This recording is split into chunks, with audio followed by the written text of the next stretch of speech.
नमस्कार बच्चों, education point coaching classes में आप सभी का स्वागत है।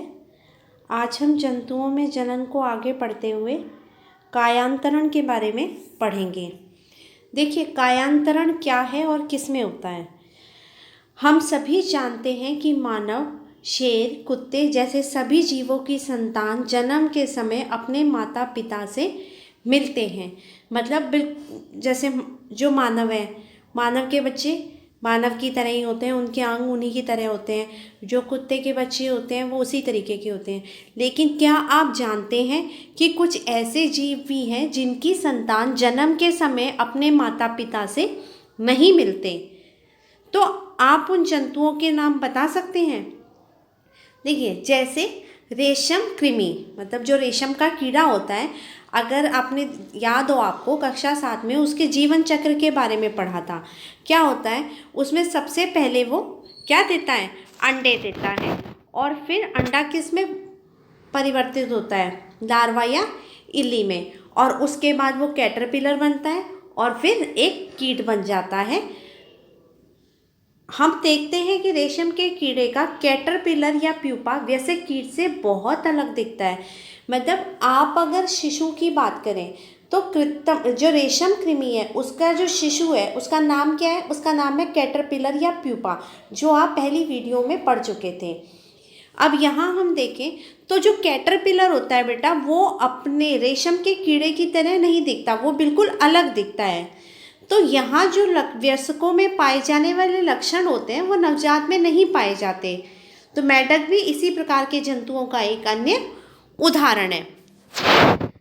मेढक के जीवन चक्र में 3 अलग अलग चरण होते हैं बेटा। क्या क्या होते हैं? अंडे, फिर वो क्या होते हैं? विकसित होकर टेडपोल या लार्वा, मतलब शिशु हो गया, और फिर वो वयस्क हो जाता है। तो यहाँ देखिए चित्र दिखा रखा है इसका जीवन चक्र। ये अंडे हो गए, फिर ये क्या बना?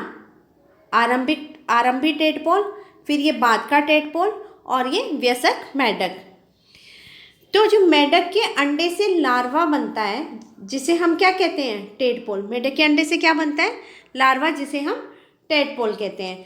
तो टेडपोल में क्या होता है बेटा? मछलियों की तरह ही पूंछ और पंख होते हैं। देखिए, मछलियों की तरह क्या होता है? पूंछ और पंख होते हैं।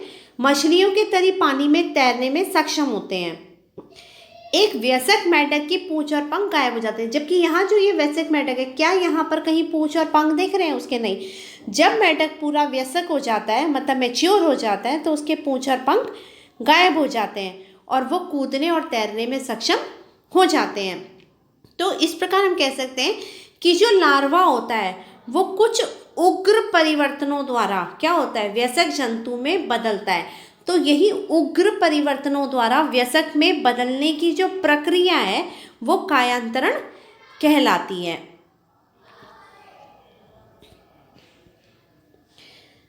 जैसे जैसे हम बड़े होते हैं हम अपने शरीर में किस प्रकार के परिवर्तन देखते हैं? क्या आपको लगता है हमारा भी कायांतरण होता है? बेटा, हमारा कायांतरण होता है? नहीं, हमारा कायांतरण नहीं होता। क्यों?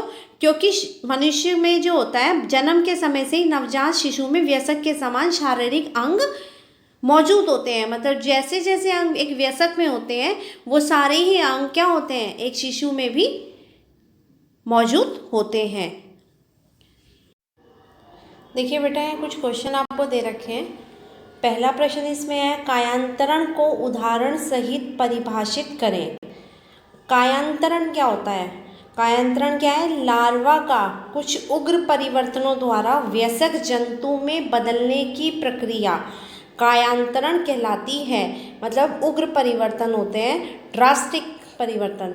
तो उसके परिवर्तन से जो लार्वा वयस्क में एकदम बदल जाता है वो प्रक्रिया कायांतरण कहलाती है। इसका उदाहरण है रेशम कृमि, रेशम कीड़ा हो गया, और मेढक। इन दोनों में क्या होता है? कायांतरण होता है। प्रश्न 2 है, रेशम के कीड़े के जीवन चक्र की संक्षेप में व्याख्या कीजिए। जो रेशम का कीड़ा है बेटा, उसके जीवन चक्र की कितनी अवस्थाएं हैं? अंडा, फिर लार्वा या इल्ली बोलते हैं, कैटरपिलर, प्यूपा और फिर कीट। तो इसमें जो मादा रेशम कीट होता है वह शहतूत की पत्तियों पर अंडे देती है। ये किस पर पलते हैं? शहतूत पर, जिनसे लार्वा निकलते हैं और इन्हें इल्ली भी कहा जाता है। फिर ये क्या करते हैं, अपने इर्द गिर्द क्या करते हैं, जाल सा बुन लेते हैं जिसे कोकून कहा जाता है। और कोकून के अंदर जो बंद लार्वा होता है वो प्यूपा में रूपांतरित हो जाता है और फिर कायांतरण द्वारा क्या होगा, पूर्ण कीट बन जाता है। प्रश्न नंबर 3 आपका है, मेढक के जीवन चक्र को चित्र सहित समझाइए। तो मेढक के जीवन चक्र की अवस्थाएं हैं अंडा, टेडपोल और वयस्क। तो यहाँ पर क्या होता है बेटा, ये देखिए यहाँ पर इसकी जो टेडपोल की जो अवस्था है वो क्या है, एक आरंभिक टेडपोल अवस्था होती है, फिर थोड़ा विकसित होके एक बाद का टेडपोल बनता है ये। तो मादा मेढक क्या करती है, अंडे देती है और जिन्हें नर मेढक के शुक्राणुओं द्वारा निषेचित किया जाता है, मतलब उनमें संलयन होता है, निषेचन होता है। फिर ये अंडे विकसित होकर क्या करेंगे, टेडपोल में परिवर्तित हो जाते हैं। और ये जो टेडपोल होता है बेटा, इसकी क्या होती है, मछली के समान पूंछें व पंख दिखाई देते हैं।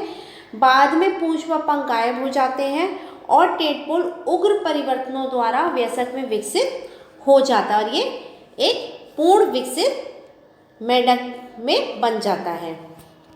आपका प्रश्न नंबर 4 है, क्या मनुष्य में कायांतरण होता है, समझाइए। बेटा नहीं, मनुष्य में कायांतरण नहीं होता, क्योंकि कायांतरण किन जंतुओं में होता है, जिनमें उनके जो शिशु होते हैं और जो वयस्क होते हैं उनमें कुछ भेदभाव होता है। जैसे कि इसमें पहले क्या है, पूंछ व पंख दिखाई देते हैं, पर वयस्क में ऐसा नहीं है। परंतु मनुष्य में क्या होता है, जन्म के समय से ही नवजात शिशु में वयस्क के समान शारीरिक अंग मौजूद होते हैं, मतलब उसके बॉडी पार्ट्स, उसका स्ट्रक्चर पूरा कैसा होता है, एक वयस्क की तरह ही होता है, सारे पार्ट्स उसके होते हैं। जबकि कायांतरण में वयस्क के अंग जन्म समय से अलग होते हैं। आज के लिए इतना ही, अब हम नेक्स्ट वीडियो में मिलेंगे नए टॉपिक के साथ। तब तक के लिए टेक केयर, बाय।